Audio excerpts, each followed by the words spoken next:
Welcome to. Answer.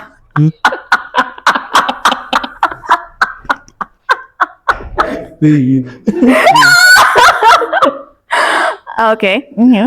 Okay. Welcome. For at. Oh my god. Oh my god. Oh my god. Oh my god. They're ready. Cut. No, relax. Let me help you. Welcome to Conversations at the Kaya. My name is Amos. Selah. Howard P1. Yeah, and today we're going to be talking about basically the case for AI growth versus universal access to energy. So Howard will be leading us in that discussion, and we'll be discussing what measures to take in this AI growth or AI revolution phase. All right. Thank you so much, Amos. So jumping straight to your questions. In Africa right now, we know over 660 million people don't have access to electricity. Is it 660 or 500? 606 million people, actually.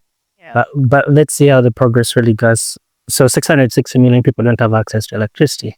But there's this whole agenda that there is an AI growth that's actually coming in. Should we prioritize AI right now, or should we look at energy access, or should we do both? Maybe we can start with you, Amos. Sure, no problem, Howard. And I first say that I'm a proponent for actually taking both of the agendas forward together. AI growth and universal energy access in Africa, particularly for the 500 million people or so who don't have access. And the reason for that, I think, is because of something called a stranded asset. And a stranded asset is basically like a resource that is not being utilized fully, or it is not available all the time. So it's costing us money as a continent, as a country. And also resources that have not really been used to create value. So a lot of proponents who argue that we are bringing data centers in, we are using them as load anchors for stranded assets, and that is maybe not a feasible model or a viable model. We tried anchoring certain generation assets with blockchain, with AI data centers. People are saying that model is failing. But if you really think about it, that problem of stranded assets was created by something deeper, not the technology. We can't start blaming AI and blockchain for a problem that it didn't create. If a stranded asset exists, what does that mean? It means that planning was not done properly. Yeah, it means that there was an issue. For instance, in Ghana, you have about 5.5 gigawatts of installed capacity. You have 4.5 available capacity. So what ends up happening is they're paying for curtailed power. And they have about $2.5 billion, which they need to pay to providers of power or to generators, which they're not using. Same thing with Nigeria. Nigeria has an installed capacity of about 12.5 gigawatts, and they're using about 5.3. That's less than 50%. So you see, there's a lot of generation. The available capacity is not even there. There are a number of bottlenecks. It could be the grid, which has a lot of congestion. It could be that those generation sites are not very efficient. But at the end of the day, you can see that there is a mismatch between what we are doing in different aspects of the value chain and what should be there actually, or the demand. So let me start by saying that first, and then I'll see to Selah to present her case. All right, Selah. Yes. Okay. So my take in this matter is that data centers or AI data centers are consumers of mature energy systems, which is something we lack in Africa. And for my case, I'll give an example of Kenya and the Congo. So Kenya, it's true, we curtail a lot of energy, but this energy is geothermal energy. And the geothermal energy is found in very hot areas in Kenya, the Olkaria, Baringo, Bogoria areas. And something we need to take note of is that data centers, they consume energy in two ways. One in the compute power, and the second one is in cooling. And in normal climates, the US, they're already spending 35% of their energy just on cooling. When you move near the equator, it will be much. They'll be spending even up to 50% of the energy on cooling. That is money that will have to be gotten back in another way. Number two, the issue of DRC, or most of these countries that have a lot of unhelped potential. For example, with DRC, the Inga Dam, you can get a lot of power from there, but there's nothing that has been constructed. These hyperscalers, the focus is right now, they need to build the data centers very quickly. So they'll have to think of how do we finance the building of the energy systems in DRC or even in Kenya, which takes a lot of money. I don't know how much, but it's in billions. And again, that takes time, 3-4 years or even more. And number two, after that, they now start thinking of the other billions that they'll spend on data centers. And it's a long time. That is to mean they'll need to factor in at least 7 years before they start using the data centers, which is something they don't have. AI is big right now. People are taking advantage of it right now.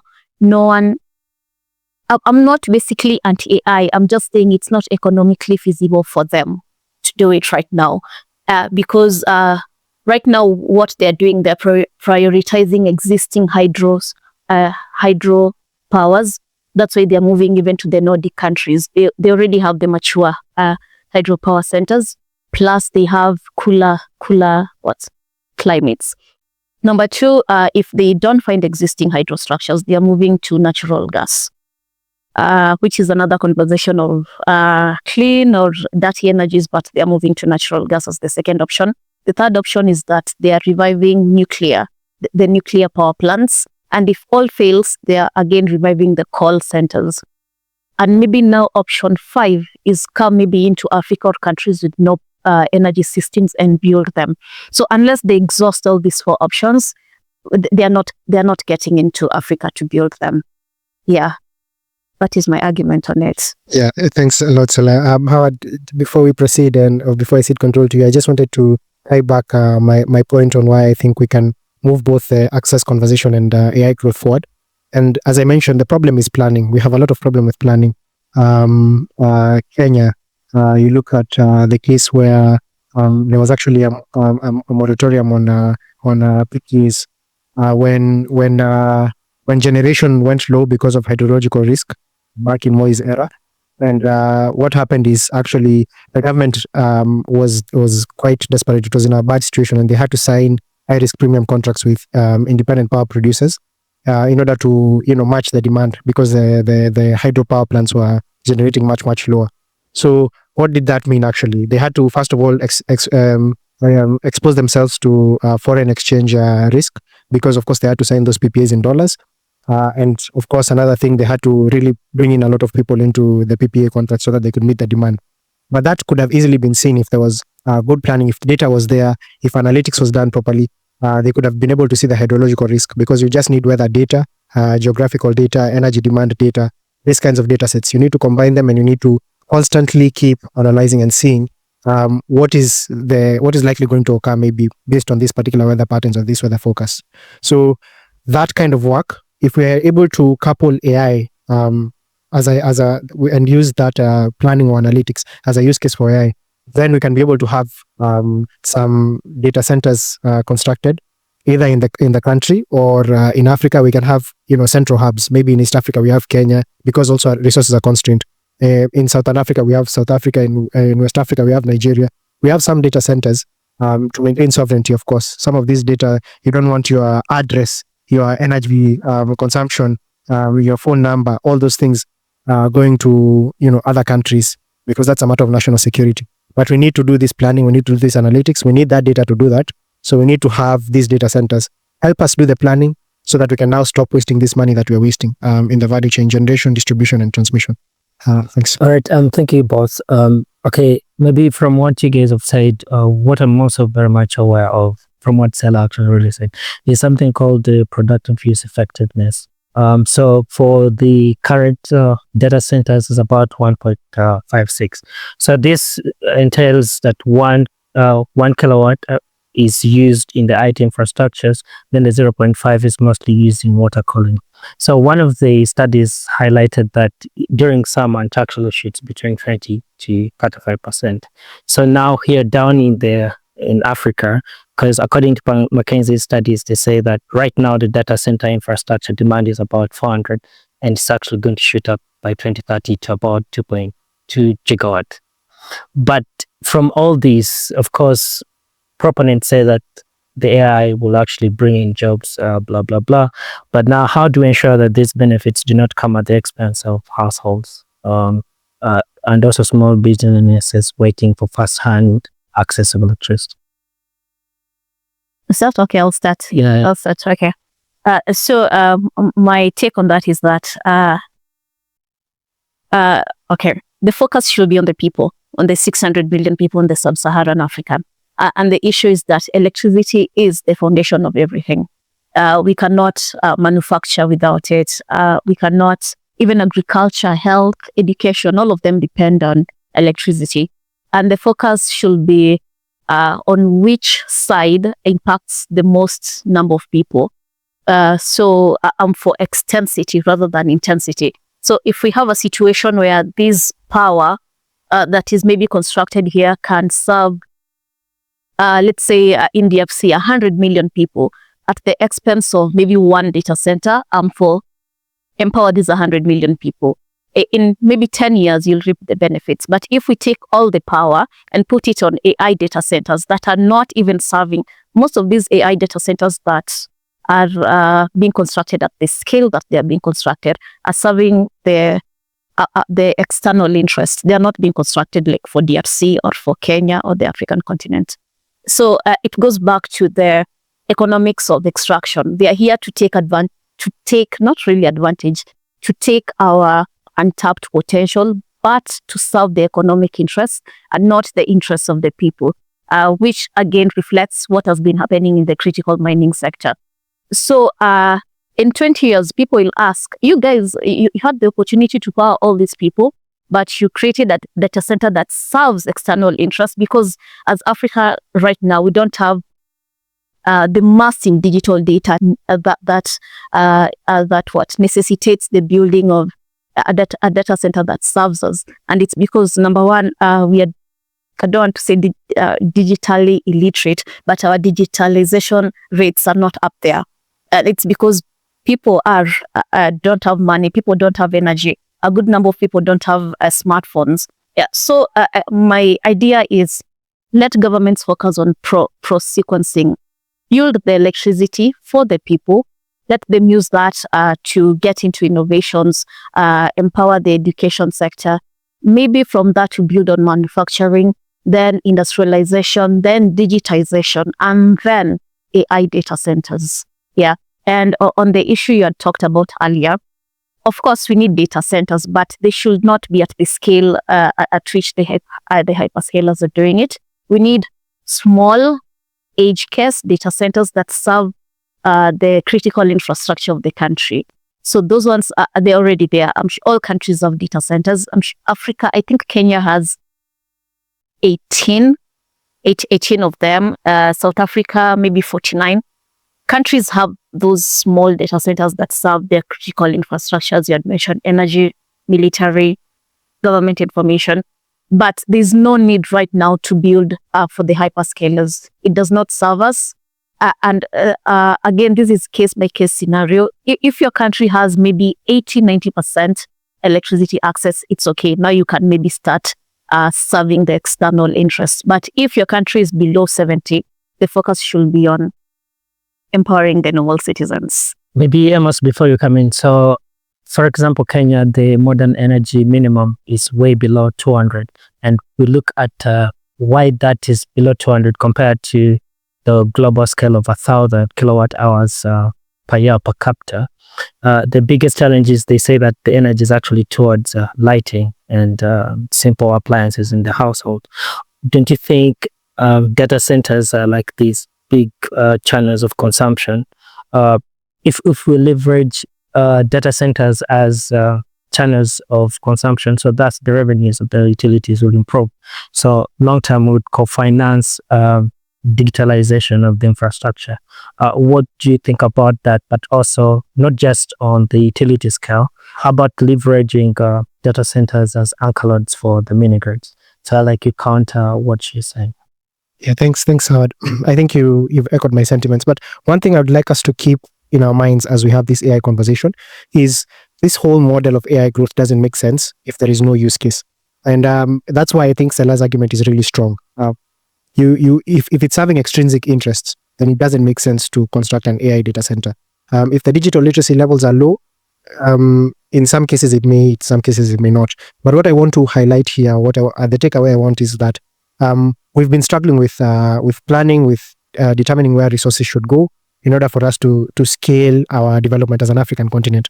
Right now, there's a changing world order. You're seeing the US, the world order changing from China to from US to China. Xi Jinping was calling for people to use the Chinese yuan as the global currency. There's the BRICS, the formation of BRICS, and the formation of the Board of Peace. Yeah. So the current systems or current orders are being broken up, and we as Africa, we can't remain behind. We also need to find a way to kind of leapfrog. We can't, if we take the approach of we need to electrify our citizens before we even start considering digital literacy and AI, then we're going to be even much further behind. Then our children will be asking, how come these people didn't see the opportunity to couple our development with also the digital gains that we would have gotten? So my point is here that AI data centers can help us with the planning, and particularly our own planning. How do we use our resources to connect as many people as possible? There have been schemes that have been used, results-based financing, RBFs for connecting people. Yeah. But even then, we are still lagging behind with our M300 targets. We need to find a plan, a strategy, a way to see demand before it emerges. And that particular way is to combine all of these data centers, data sets, use data centers to run simulations and proactively seek demand. And we push on that so that businesses are created, people are connected, where we have seen demand, and then the utility gains revenue from selling that power. The utility gains revenue from the demand of the data center. Those revenues are then reused or they are reinvested, connect other people. There are 100 or 200 people that you're talking about who need to be connected before the data center. That will come. It's just a matter of sequence. It's a matter of ordering, and it's a matter of sequencing. What we need to understand is how can we do it as fast as we possibly can. If you electrify 100 people at the cost of maybe a better strategy, a better long-term strategy, then you are only thinking about the short term or the medium term. But if you are able to prioritize and see this is an asset that can help us with our plans, our least cost master plans in electrification or any other thing, then we can see how that would long-term benefit us, and the utility as well. At a utility scale, they get more revenues for us as communities. Once they get that revenue, they can invest it into the community, and people can be connected. So that's what I think. I think my question for that, I think to both of you, the moderator, is financing the energy systems that you're talking about. Because right now, Kenya is not a good example. Let's say, again, a DRC or any country in the Central African Republic, your 50% of your people are not electrified. You're the government. You have the two choices, to electrify the people or to build data centers. Again, if you are a responsible government and you have the money, you would have already built these power systems. You don't have them. So even the question here is, who is financing these energy systems? And if I was the government, my reason would be maybe to power the people, again, while also factoring in the question of how to pay back the loans that will be taken to build this system. But that is not happening. So who is financing the energy systems that we're talking about? Yeah, I think it's a question of financial modeling. So, before you finance that data center, you need to identify a clear use case for the government that will pay back. So if you're talking about the coming up with least cost electrification plans, that is something that is already being done right now. At a country level, it needs to be done at a regional level, and even at a continental level. So we need to think about how to attract private investment, maybe investors from Abu Dhabi, the East, who are willing to come in, but they don't see really investment opportunities because of the fact that we have so many issues of tracking and monitoring in our continent. There are a lot of people who want to actually invest in assets that could long-term benefit Africa. But then the problem that we have is we don't have monitoring and tracking systems, number one. And also, we don't have a clear financial model. How is this asset going to serve the people? We have a clear problem of master plans, which need to be constantly re-updated, which need to be constantly evolving based on demand, based on geographical factors, based on weather patterns, based on other things. And that use case for developing those plans and keeping them up to date is a use case that we can build a financial model on. How much value can we get from that kind of planning?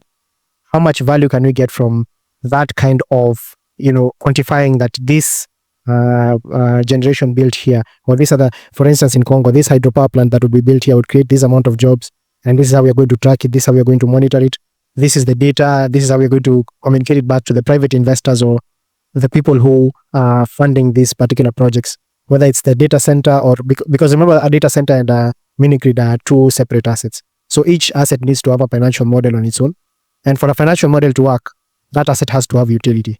And the utility that I'm proposing in this entire argument is this creation of least cost plans, both regional and country plans, and also continental plans. So the funding, I think the question of funding will come in after we really get our financial model right. And somebody needs to put in that work. And that work, of course, it could be us at Tekaya, or it could be somebody else. But I think it's important work because we've tried this strategy of, relying on consultants, relying on data sets that are all scattered, relying on people going to those people and negotiating for 3 months, paying a fee for that, waiting. Charles told me that for a particular thing that he was required to do, he had to negotiate with the government for 3 months. And then thereafter, after negotiating with them, he had to wait another 9 months so that he could get the data. That stalls progress. We cannot develop Africa at that pace when world orders are changing so quickly. We'll remain behind as a continent, and even as a country, as a region. So I have something to say about the financing part. I think something we are forgetting about is something on chips. That there's a shortage of chips because of the hyper growth in the demand of the data centers. And while everyone is focusing on the software data side, Africa, we have an opportunity to leverage our critical minerals and maybe contribute to the supply chain of the data centers. So again, nearly all countries have an abundance of critical minerals. If the governments can leverage that, maybe it will help in the financing of these energy systems, without again tying us to the external parties, because as you had mentioned, in the past, most of our issues were from the foreign exchange rate. They build with the foreign currencies. Our economies do really poorly. We have to pay them back in their currencies, which puts us at a disadvantage. But for the first time, there's something that the world needs desperately that we have an abundance of. And I think that should also be a major part of the conversation. How do we get the lithium, the boron, the cobalt in this supply chain and take control of that so that we are not again left behind after this wave is done? I agree with that. Maybe, so basically you're saying we should be part of the production. Part of the production, and maybe because the energy part, we are energy poor right now.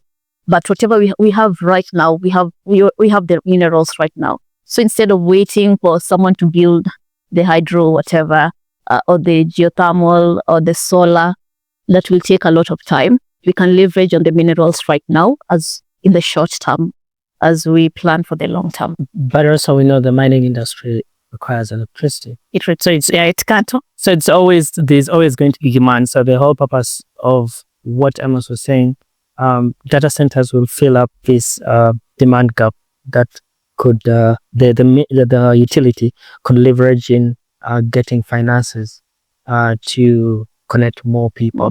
So I don't know how, because we know like the minerals actually we export out of Africa are not like the best quality. Yeah. They're not really fully processed, so we basically send out raw materials. I don't know, unless like they are proper financial models that does like a comparison of the revenues that are really coming from these versus powering data centers.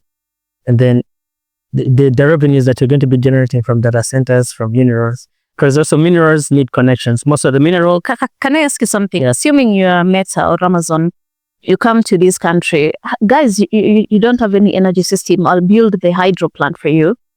And later on, my data center will be consuming energy from this. Will I be paying you? So It's assuming like they will balance out. there was a report today actually, Amazon Web Services was complaining how in Europe there are now a bit of challenges because they're trying. You said the Hyperscalers. Yeah, hyperscalers. Uh. So the challenge is to install data centers takes you less than 2 years, but for the connections of electricity takes them over 7 years. Yes. So the challenges are always on environmental impact assessment, grid modernization, because the biggest challenge is maybe if we come down to Africa, Kenya, for example, transmission losses account to almost 16 to 20%.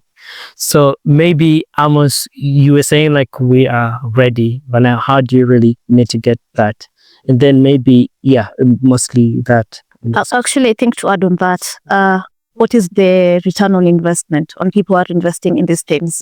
Just given the timelines. Yeah, because as I had mentioned earlier, data centers are consumers of mature energy systems. If you factor in the time to build these energy systems, the hyperscalers will have already made losses. And again, I'm sure everyone is aware of this.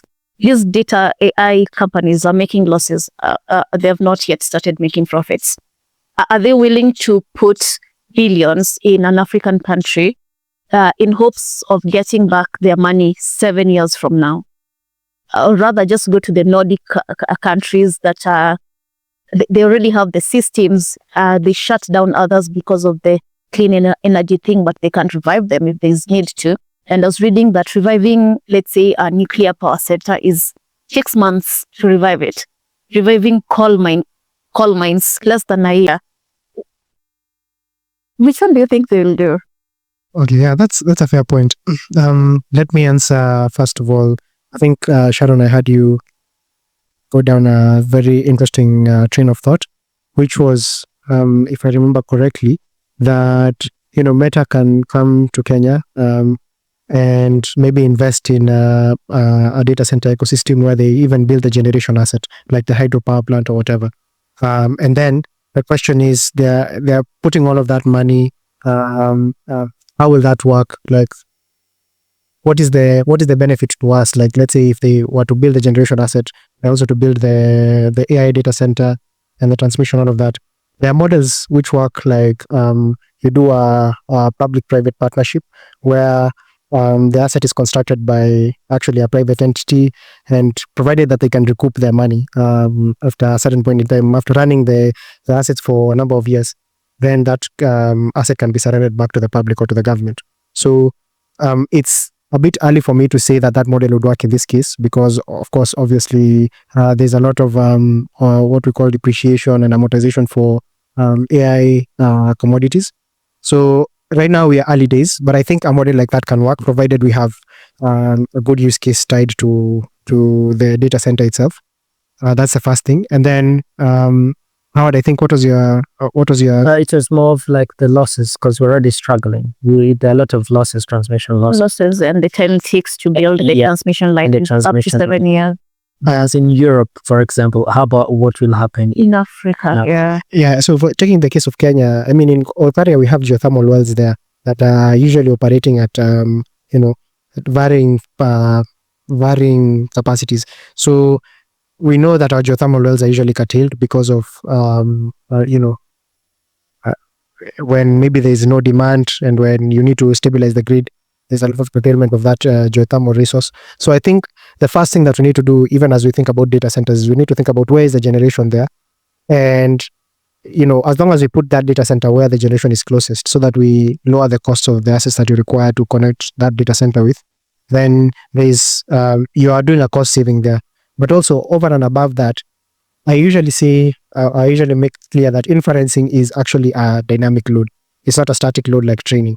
So inferencing is, you run inferencing when you actually have the surplus energy.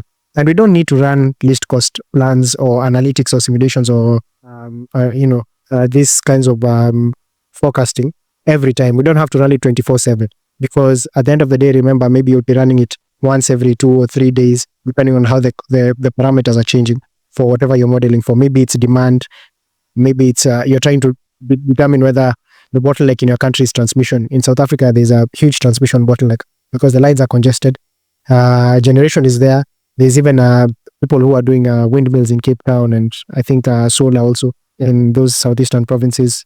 But the problem is they don't have a way to wield that power. So if you can identify that transmission is the issue, then you can find a way to create a model that makes sense based on, of course, certain or economic opportunities that are going to come and the ones that exist. Then, I mean, that is creation of value right there. And what we need to remember is that does not need to run 24/7. It can run today. It can run again in 2 days because it's a dynamic load. So we don't have to worry about whether we need to keep these data centers on the whole time. We just need to think about how often do we need to run these models? How often do we need to run our analytics in order for us to go efficiently? And that is a win-win scenario for everybody. Yeah. But again, I would say we early days, I'm not sure whether this model will work, but I know it's worth trying because the model that we've been using before of consultants, of data being siloed, has not been working. We are still behind. Money has been poured into Africa with no outcomes, no visible outcomes. So we need a different strategy. We need better planning, we need better monitoring, we need better verification. And I think it's worth investing in this, and also, of course, not neglecting the access issue or conversation. That is there, but at the end of the day, we need to think about how we can leapfrog the effort that we require. We've tried electrifying people without this technology. Yeah. And well, in parts it has worked, but it's very slow. Yeah. So that's what I would say. Yeah, thank you so much, Amos, on that. From what you've said, yeah, the Africa really struggles. There's a lot of load curtailment to do also to manage the load shedding. But there's been, I think, a policy now that ensures that there's wheeling of power from these different generation systems. So that has been enabled. Maybe to you, Sela, like how does demand side management and planning actually play in the making sure that energy investments have people first over data centers, not just data centers? So in demand side management, there's a lot that really happens in here. Maybe Amos really tried to highlight some. Maybe you could also give us what your thought is. Okay, I think for me, I'll look into the future. So I think there are four things that inform energy demand of a country in the long run. That is anticipated population growth, industrialization, urbanization, and I'm forgetting one. Yeah, so for Africa, as the median age is 19 years, I think everywhere. That is to mean most of us are in the reproductive age, and they're expected to be more. I think we might get to 2.5 billion by 2050. So the governments should plan for that. If right now you have, we are 600 million of us are unelectrified. If we don't sort these out right now, maybe by then it will be billions will be unelectrified. Number two, industrialization. It is again a very important factor in moving the economic development of a country.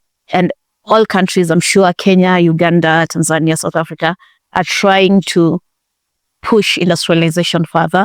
So with more industries being created in the future, governments need to factor the energy demand of these countries. And again, urbanization. Most people are moving from rural areas to urban centers to take advantage of these opportunities. And this will mean that there will be a lot of steel and cement. Again, industries which might come up to take care of this movement. Again, countries should plan for that in the future, and not just focus on the now. Also plan for data centers. Yeah, and also plan for data centers when we become when digitalization rates are up. So just I think to answer something that you said, I think for my case, the data centers conversation will happen maybe in 2033, 2034. It's when Africa will be ripe for the data centers conversation. Yeah, but now our children will be asking us, why weren't we having this conversation much earlier? We saw the changing world order when it was happening. We had the opportunity to couple the access push with, sovereignty and of course with digitization. Why didn't we do it at that time? Why didn't we create a plan of action? Why didn't we consider that? We are planning right now. So it's 2026 to build the hydropower take 5 years, 2031. Then to build the data centers, 2 years, 2033. But maybe to come back to the problem of Africa is not generation. We already have systems. There's a whole big surplus of electricity. Apart from Kenya, name another one. Kenya, Nigeria also. Yes, Nigeria has more installed capacity than it does available capacity. Even Ghana are paying for power by the take-or-pay scheme, but they're losing $2.5 billion to that take-or-pay scheme because their installed capacity is much higher than the available capacity, but they're still paying for that. And how come, let's say Nigeria, only 40% are electrified? What's the could be 60%? Is it transmission? Yeah, it could be a transmission. Yeah, there's a lot of challenges. So aside from that's more from the utility side, but of course Nigeria has something called under the grid, where there is a utility, there is a solar panel, there is a generator. So you have like in clean cooking we call it fuel stacking. Oh yeah. But I think in energy we would call it maybe Amos could coin something. Energy stack. So you're getting electricity from the utility, you're getting electricity from the generator, you have a solar panel on top of your roof. So all that is happening in Nigeria. So the biggest challenge is not really generation. We have a surplus. There is low consumption. So this is where we are trying to say that we could just bring in data centers. I think it will be, we stop now looking at it as a continent and look at the specific countries. In countries where there's a surplus, I think now we can maybe get into contracts or partnerships with the hyperscalers and do that. Yeah, so this is a good thing. At least we try to take Salah's topics country by country, not as a continent. Yeah, not as a continent. Yeah, right. I do like that approach, and that was actually where I started. I was saying we don't have to even have it country by country. We can have it regionally. Where you have surplus in Nigeria, let's have a data center there for West Africa. If you have a surplus in Ethiopia or Kenya, let's have a data center there whose utility is on the planning, on the analytics, and on the spurring of economic growth for that particular country, so that we can spur up demand. Because as Howard has mentioned, we may have surpluses, but we need to find productive uses of energy for that particular electricity that we're generating. And to do that, we need to spur economic activity. And to do that, we need to identify opportunities and push people towards those opportunities. We have a ballooning youth coming up, and those guys are now getting out of campus. They don't have any jobs. But if we could identify these economic opportunities, entrepreneurs can look at them, create businesses. I think you'll ask this question later, what do policymakers need to think about? But I'll talk more about that. But this youth needs economic opportunities. Entrepreneurs need economic opportunities. We create that. We create more demand, more businesses, more demand. And, we have a net positive because the utility has revenues. Those revenues can then be used to connect more people. It's a sustainable model. Maybe Amos, back to you. Can you summarize how does the regional power pools really play in this? Because there's some countries that are really stranded. For example, Malawi, like the regional power pools. How can regional power pools really support these data centers or the AI age? Yeah, for me, I think the regional power pools are really under the outer NEPAD framework. They're really doing a lot. I think I've seen this firsthand. They are trying to garrison the power pools to spur trade, cross-border trade of electricity. And they've done a lot of work, I think. And actually, they are looking to adopt an AI tool for, proactively or identifying these opportunities where there's an opportunity for interconnections between different countries. And the reason for that is because, of course, you may identify a surplus somewhere and a deficit somewhere. But then the question becomes, is it better to build generation in the place where there's a deficit? Or is it better to wheel the power from the surplus to the deficit to spur trade? And those are questions that you need to answer. Out in NEPAD, the regional power pools, EAPP, SAPP are trying to answer that question. They're doing it with consultants. They're realizing it's very slow. So, I mean, again, there is another use case for... Yeah. I think this could really unlock the whole challenges we know. I think what Salah really highlighted if we're willing power through regional power pools and aggregating all these energies. This could actually be set up in countries like Malawi that we already know are struggling, don't have like a surplus, Burundi and stuff. So, and also maybe from what Sela highlighted, there's something called cooling. We don't just have to set up infrastructures randomly. So some of the things we have to consider is availability of water, blah, blah, blah. So we cannot set up data centers, for example, in Morocco or Egypt, but we could start pushing them towards Burundi, although they have stranded, they have challenges of grid, but like through the East African Power Pool, we could actually still power those different infrastructures. So maybe back to you, Sela, like what are some of the key questions that policymakers should be asking to avoid Africa to getting locked into this whole current conversation of data centers, but to ensure energy access as well? Okay, which questions? I don't know. Let me see. At the top of my mind, I can start as you get your thoughts in order. Yeah. So I think they need to think about the constraints. They need to think about who's paying. The funding. And I'll expand on each of them. The constraints, the funding. They also need to think about like the economic opportunities that they're creating. They need to think about whether they're doing competitive. They're allowing competitive participation in not just the energy market, even the mining market, but let's use energy in this case or electrification. So what do I mean by the constraints? The constraints are, you look at generation, transmission, distribution, you look at demand, and you need to look at how do you marry all of these things together: generation, transmission, distribution, and demand. That entire energy value chain. And there is a lot of modeling that needs to be done at each stage, because if you maximize on generation, you're going to have a transmission bottleneck, as we have seen in several countries. If you maximize on transmission is usually has quite a difficult financial model, because you can only pay a base fee and then a willing tariff. So private investors don't like coming in there, which is why I think our government had tried to get Adani to invest in our transmission sector, but that failed. Yeah, because of their reputation. But then you also think about distribution. Do we have distribution? Do we have competition there? If we don't have competition, it's fine. Is the distribution set up well? And also the demand. Like, what is the demand that currently exists, and what is the demand that could exist? We need to model for that. The next thing is, who is paying? Like, how do we find ourselves in a situation where we don't actually require grants or loans from the World Bank, from IMF, how can we create value here, increase revenues for our utilities, when those revenues are used for development or for extension of the grid? We need a sustainable model, not a model that relies on the West or the East. That's the second thing. And the third thing I think I had mentioned was, I'm trying to remember, but I've forgotten. But what they need to think about is basically, are they sparring economic opportunities?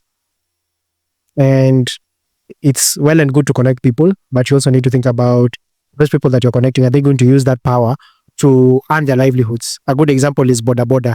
Boda Bodas, people will pay for Boda Bodas, or rather, when energy comes somewhere and people have swapping stations, there's a lot of demand because of Uber and because of moving around, there's a lot of demand for that. And therefore, a lot of people are employed by that sector, that transport sector of Boda Bodas, electric Boda Bodas. So that's a good kind of end-to-end thinking. How can we, this demand that we're creating, or this distribution that we're doing, how can we also catalyze or spur economic output? I think those are the things that they really need to consider, among other things that I'm sure I've forgotten right now. Yeah, just to add on that, the policymakers should look at it as a development agenda. Like, how many jobs are you creating out of these permanent jobs, directly or indirectly? How will it affect the other sectors? How will it affect manufacturing, industrialization, agriculture, mining, health? And again, a big part on the funding, they should really be clear on the maintaining a sort of symmetry, so that the current models right now, they are a bit asymmetrical with Africa or African countries on the losing side. So how do we maintain a balance in all of these, such as 10 years from now, we don't look back and see ourselves as the losers of the entire thing? Yeah, so very forward-thinking planning while taking lessons from the failures of the past. Yeah, things like that. Yeah. Also, I think just apart from the technical hard questions, they should also look at the soft side. They should ensure things like political stability, which will, especially in terms of the regional power pools, Kenya might be politically stable, but maybe your neighbor is politically unstable, which might destroy the entire energy trade model. Again, in the central side and the northern side, things like that. Yeah. So how do they ensure that there's trust between leaders in the regional pools? And Yeah, okay. Thank you. Maybe also something you shouldn't overlook is cost effectiveness of a tariff. Because if data centers are available, we should not give them, let's say, subsidies that may end up making them fall under the baseline levels of tariffs.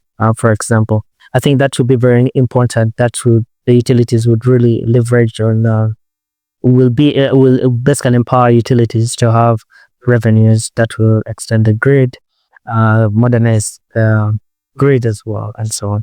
Maybe for us, before we really conclude, maybe from each of you, maybe a conclusive remark and also a guiding principle that Africa should really follow in the transitioning towards the AI age. Okay, I can start. So firstly, on the question of AI growth versus universal energy access in Africa, we have Mission 300, 565 million people are still not connected. Pace is very slow. But I do believe that the priority for Africa should be to connect its people. Because when people have energy, they do have the capacity to create value with that energy and to earn. And that, of course, in turn strengthens our economy. But we are at a very interesting time where there is actually aligned incentives or an intersection between the AI growth and the access conversation. I believe that with AI, we can fast track, we can plan better, we can avoid a situation like which Kenya found itself in, where it was exposed to foreign exchange risks. It was exposed to, PPAs that were very, very punitive, and it had to actually create a moratorium. Therefore, it had to deter private investors from investing in generation in the country. And by the way, now we've fallen behind. Now we are importing energy. So you can see that is a case of they overcorrected while they were trying to look at the mistake that was made at that time. But now we are falling behind. We're behind Ethiopia. We're behind a lot of other countries in terms of generation. Definitely Ethiopia. And Ethiopia is much far ahead.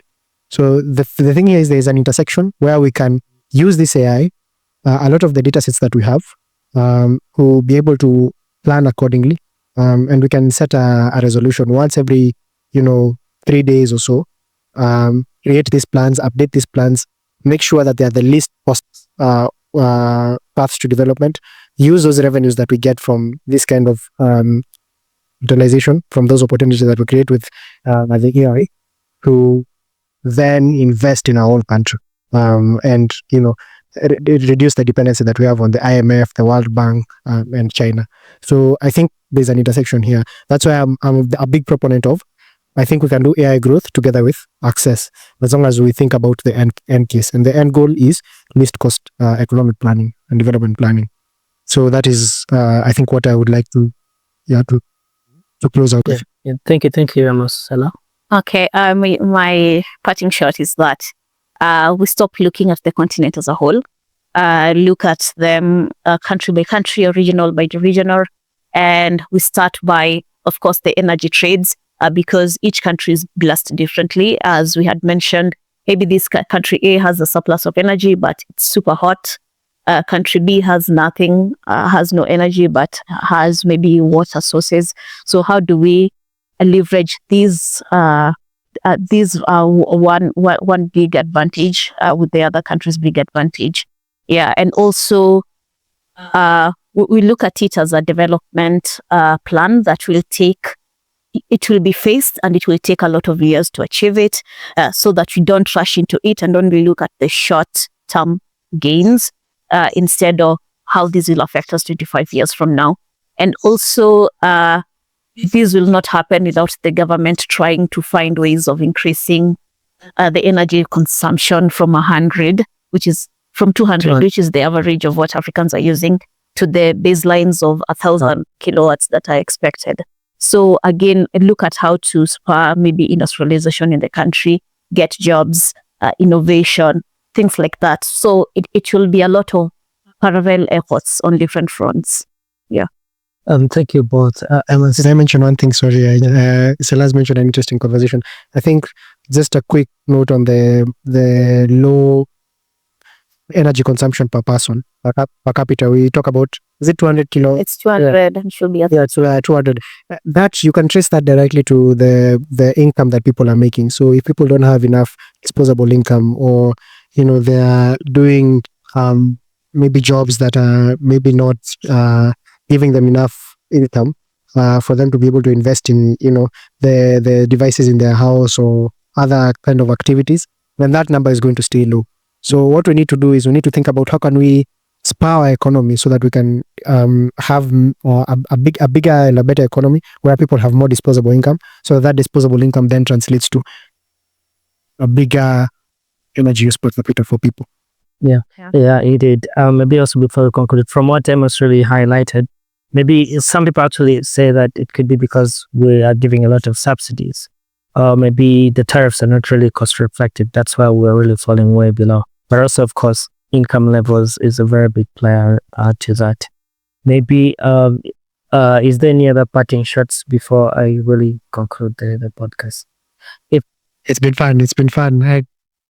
And we need and thank you both. I really got to learn a lot of things, especially like in the mineral side, how Selah highlighted how we should try to participate in this whole AI age by providing the minerals that contribute towards this whole development. And also, like Amos, I think one of the things we really learned is there's a contract, it's Microsoft and Okaria, I think, with the utility, where they're actually going to set up the data centers at the point of generation.